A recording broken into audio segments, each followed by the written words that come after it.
see now, I've got to speak one or two words, and just to try my voice, I understand. Well, there are two things that people always want to ask me. Well, one of them is how I ever came to write the Sherlock Holmes stories, and the other is about how I came to have psychic experiences and to take so much interest in that question.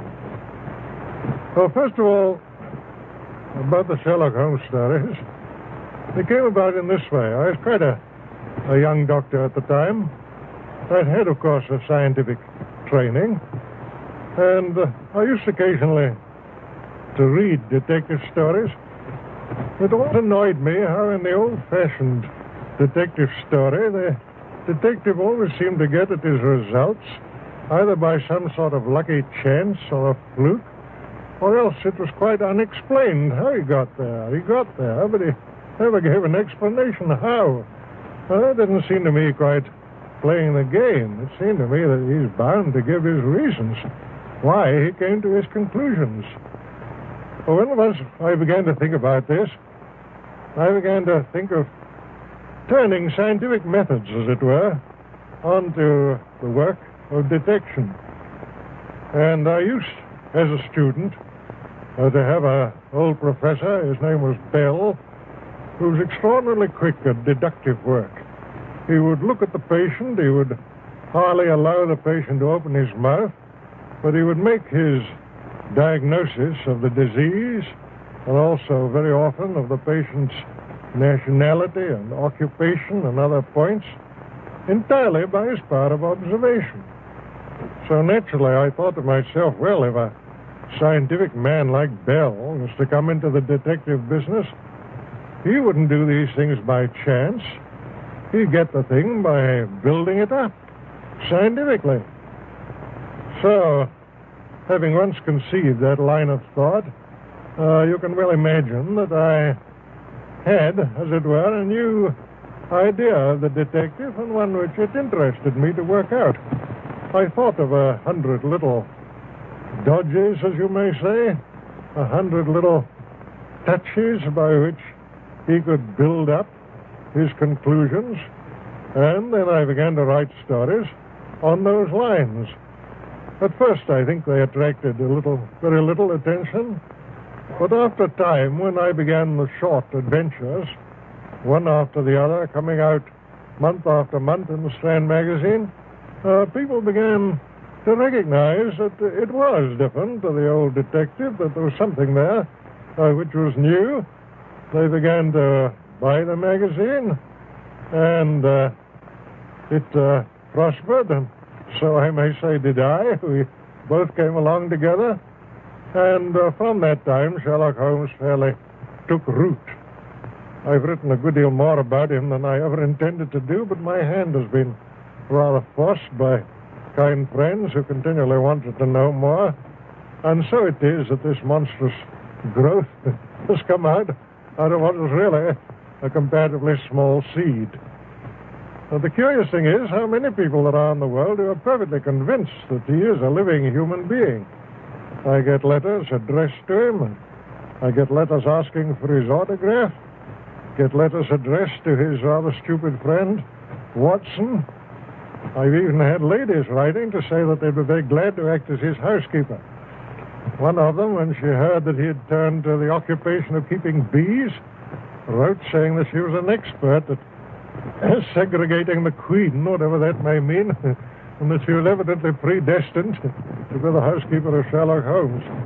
I don't know if there's anything more I could say with advantage about him.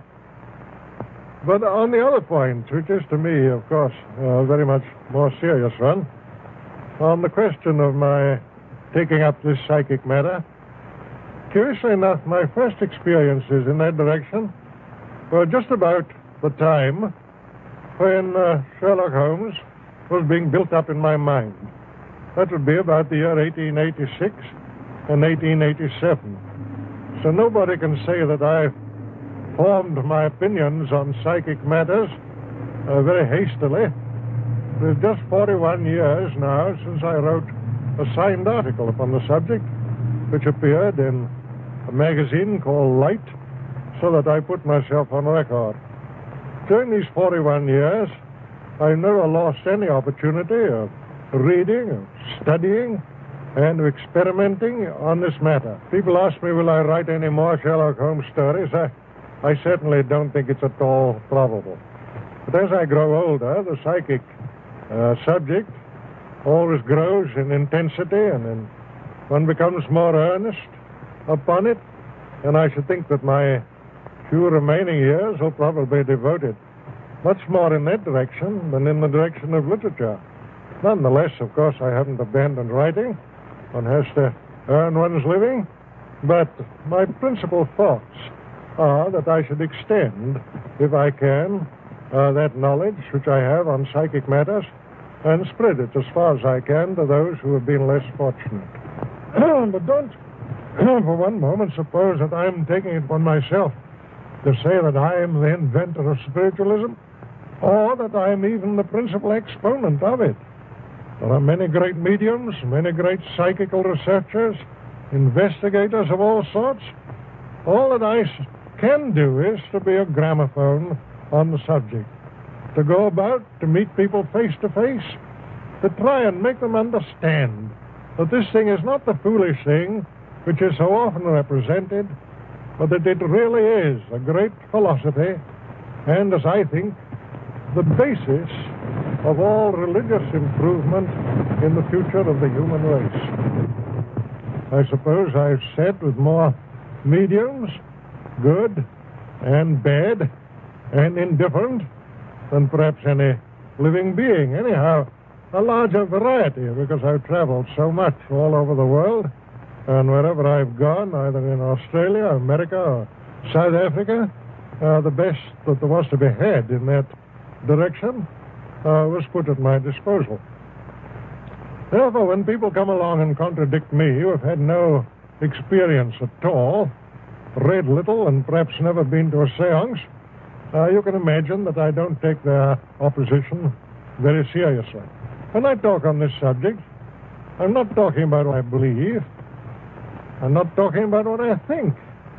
I'm talking about what I know. There's an enormous difference, believe me, between believing a thing and knowing a thing. I'm talking about things that I've handled, that I've seen, that I've heard with my own ears. And always, mind you, in the presence of witnesses. I never risk hallucination.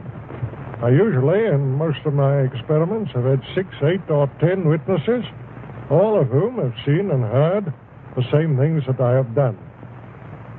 Gradually, I became more and more convinced on the matter as I studied year in, year out. But it was only in the time of the war, when all these splendid young fellows were disappearing from our view, and the whole world was saying, well, what's become of them? Where are they? What are they doing now?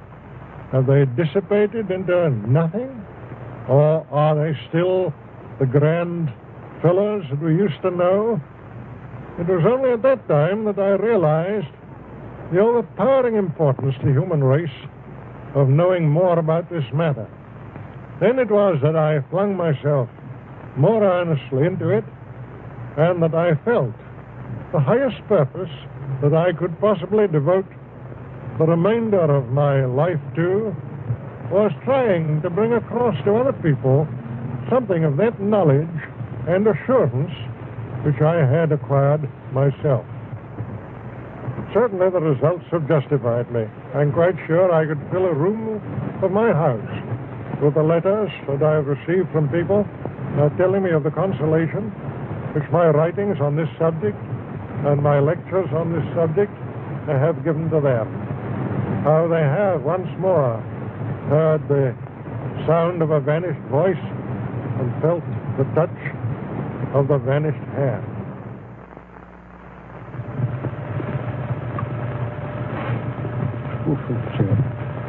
Well, goodbye. Come along. Okay.